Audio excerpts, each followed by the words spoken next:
আমাদের যে bone marrow বা অস্থিমজ্জা নর্মালের তুলনায় যখন কম প্রোডাকশন করে তখন তাকে থ্রম্বোসাইটোপেনিয়া হিসেবেই আমরা দেখতে পারি। যে কোনো কারণে থ্রম্বোসাইটোপেনিয়া হতে পারে। ইনক্রিজ ডিস্ট্রাকশন কি কি কারণে হতে পারে? ইনক্রিজ ডিস্ট্রাকশনের মেইনলি কারণ হলো ইনফেকশন। যে কোনো ইনফেকশনে থ্রম্বোসাইটোপেনিয়া হতে পারে।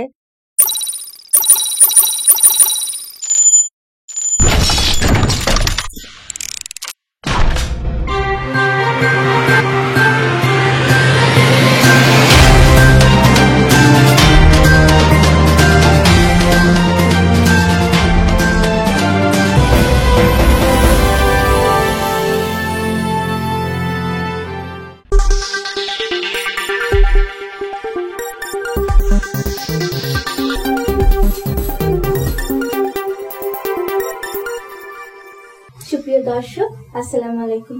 আমন্ত্রণ জানাচ্ছি ডক্টর স্টিভের নিয়মিত আয়োজন প্রেসক্রিপশন অনুষ্ঠানটি দেখার জন্য। আজ পুরো অনুষ্ঠান জুড়ে সঞ্চালনায় রয়েছি আমি অনিমা সাইমা। আজ আলোচনার বিষয় থ্রোম্বোসাইটোপেনিয়া কি, কারণ, লক্ষণ এবং চিকিৎসা। এই বিষয়ে আলোচনায় অংশগ্রহণ করবেন doctor Mahbuba Sharmin Linia, haematologist, BSMMU consultant, Samorita হাসপাতাল, উত্তরা ক্রিসেন্ট হাসপাতাল এবং হলি ফ্যামিলি হাসপাতাল। আসসালামু আলাইকুম ম্যাম, আপনাকে স্বাগত জানাচ্ছি আপনার এত ব্যস্ততার মাঝেও ডক্টর স্টিভির আজকের এই অনুষ্ঠানটিতে অংশগ্রহণ করার জন্য।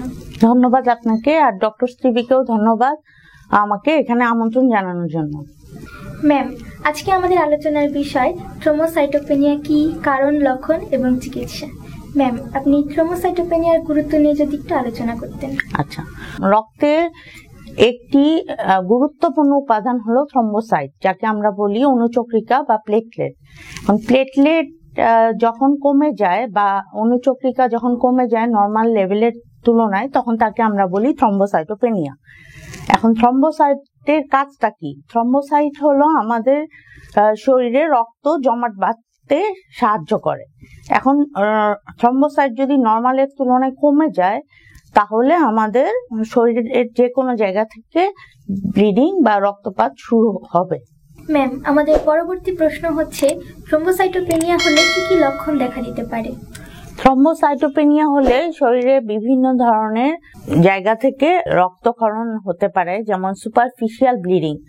যেহেতু থ্রম্বোসাইটের মেইন কাজ হলো রক্ত জমাট বাঁধা, হলো শরীরের বিভিন্ন জায়গা থেকে, যেমন চামড়ার নিচে থেকে আমরা দেখতে পারি রক্তক্ষরণ হচ্ছে, একে বলি পিটেকি। আর পিটেকি ছোট ছোট মশার কামড়ের মতো লাল লাল দাগ দেখা যায়। যখন এই দাগগুলো একটু বড় হয়ে যায় তাকে আমরা বলি পারপোরা 1 সেন্টিমিটারের মতো। আর অনেক সময় আমাদের কাছে রোগীরা দেখা যায় যে বড় বড় কালো কালো ছোপ ছোপ দাগ নিয়ে আসে, ওটাকে বলি আমরা হলো ইকাইমোসিস। তাহলে থ্রম্বোসাইটোপেনিয়া হলে বিভিন্ন ধরনের লাল লাল কালো কালো দাগ নিয়ে আমাদের কাছে রোগীরা আসতে পারে। তারপরে বিভিন্ন জায়গা থেকে ব্লিডিং হতে পারে, যেমন গাম ব্লিডিং, দাঁতের মাড়ি দিয়ে রক্ত যায়।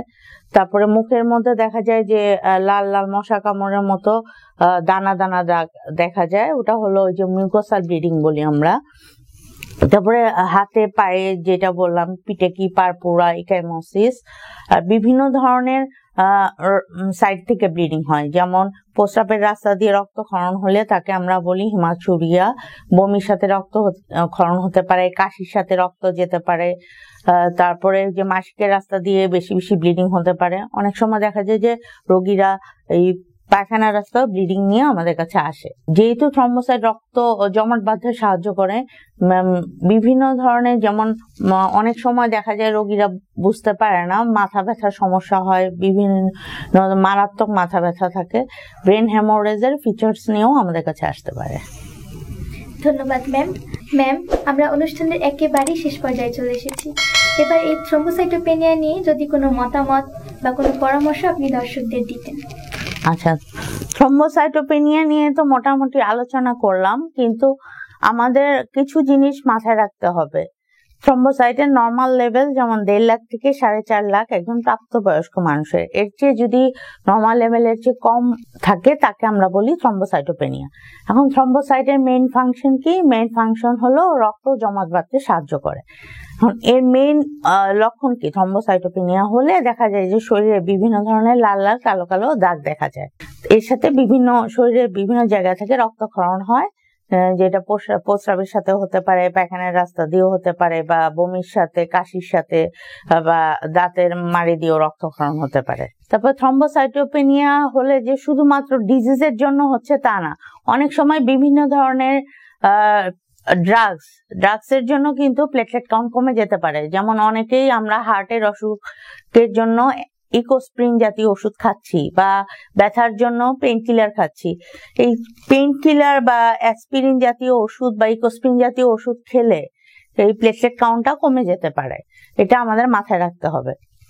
তারপর অনেকে আমরা ব্যথার জন্য মেথোট্রেক্সেট বা বিভিন্ন ধরনের সালফাসালাজিন ইমিউনোসাপ্রেসিভ ওষুধ খেয়ে থাকি, ওইটার জন্য প্লেটলেট কাউন্ট কমে যায়। তারপরে হলো বিভিন্ন ধরনের ডিজিজ, যেটা বললাম রেনাল ফেইলিয়ার বা লিভার ফেইলিয়ার, তারপরে হলো বোন ম্যারো ম্যালিগন্যান্সি, মানে হেমাটোলজিক্যাল ম্যালিগন্যান্সি হলে, বা রক্তের যে কারখানা যদি ঠিক মতো প্লেটলেট প্রোডাকশন না করে, তাহলে রক্ত উৎপাদন কমে যায়। এর ফলশ্রুতিতে কি হয়, প্লেটলেট কাউন্ট কমে যায়। এই ধরনের সমস্যা দেখা যাবে বিভিন্ন ধরনের জায়গা থেকে রক্তক্ষরণ হচ্ছে, তখনই আমাদের ডক্টরের কাছে শরণাপন্ন হবেন। একটা মাত্র টেস্ট, যেমন CBC, PBF, complete blood count করলেই আমরা বুঝতে পারবো যে প্লেটলেট কাউন্ট কত আছে। টাকা পয়সার কথা না ভেবে ওই 150 থেকে 300 টাকার মধ্যেই আমাদের সিবিসি কাউন্টটা করা যায়। ওই কাউন্ট দেখলে আমরা বুঝতে পারবো যে প্লেটলেট নরমাল লেভেল কত। ওটা দেখে আমরা মোটামুটি থ্রম্বোসাইটোপেনিয়া বুঝতে পারি। কি কারণে থ্রম্বোসাইটোপেনিয়া হচ্ছে, এর জন্য আমাদের ফার্দার বিভিন্ন ধরনের ইনভেস্টিগেশন করতে হয়, আর ডক্টরের কাছে শরণাপন্ন হলে তারপরে এর স্পেসিফিক কজ অনুযায়ী আমরা চিকিৎসা দিয়ে থাকি। ধন্যবাদ ম্যাম, আপনার এত সুন্দর বক্তব্যের জন্য। আপনাকে আবারও ধন্যবাদ আপনার এত ব্যস্ততার মাঝেও আমাদের ডক্টরস টিভির অনুষ্ঠানটিকে সময় দেওয়ার জন্য। ধন্যবাদ ডক্টরস টিভিকে আমাকে এখানে আমন্ত্রণ জানানোর জন্য। আর ডক্টরস টিভি সাধুবাদ জানাচ্ছি যে আমাদের এই প্রোগ্রামের মাধ্যমে ডক্টর আর রোগীদের মধ্যে একটা সুসম্পর্ক বজায় রাখতে সাহায্য করছে। ধন্যবাদ। প্রিয় দর্শক, আমরা আজকের অনুষ্ঠানের একেবারেই শেষ পর্যায়ে চলে এসেছি। আশা করি আমাদের এই অনুষ্ঠানটি থেকে আপনারা কিছুটা হলেও উপকৃত হয়েছেন। প্রিয় দর্শক, আমাদের ডক্টরস টিভি সম্পর্কিত মতামত, আপনার কোনো সমস্যা বা রোগ নিয়ে ডাক্তারের নিকট কিছু প্রশ্ন থাকলে আমাদের ডক্টরস টিভির website, Facebook page, Facebook group, Twitter এবং ডক্টরস টিভির ইউটিউব চ্যানেলের কমেন্ট বক্সে কমেন্ট করুন। আমাদের ডক্টরগণ তাদের মূল্যবান মতামত, আপনার করণীয় এবং পরামর্শ সেখানে দিয়ে থাকেন। প্রিয় দর্শক, আশা করি আপনারা আমাদের ডক্টরস টিভির সাথে আছেন এবং আগামীতেও থাকবেন। আগামী অনুষ্ঠানটি দেখার আমন্ত্রণ জানিয়ে আমি বিদায় নিচ্ছি। আশা করি ভালো থাকবেন, সুস্থ থাকবেন এবং নিরাপদে থাকবেন।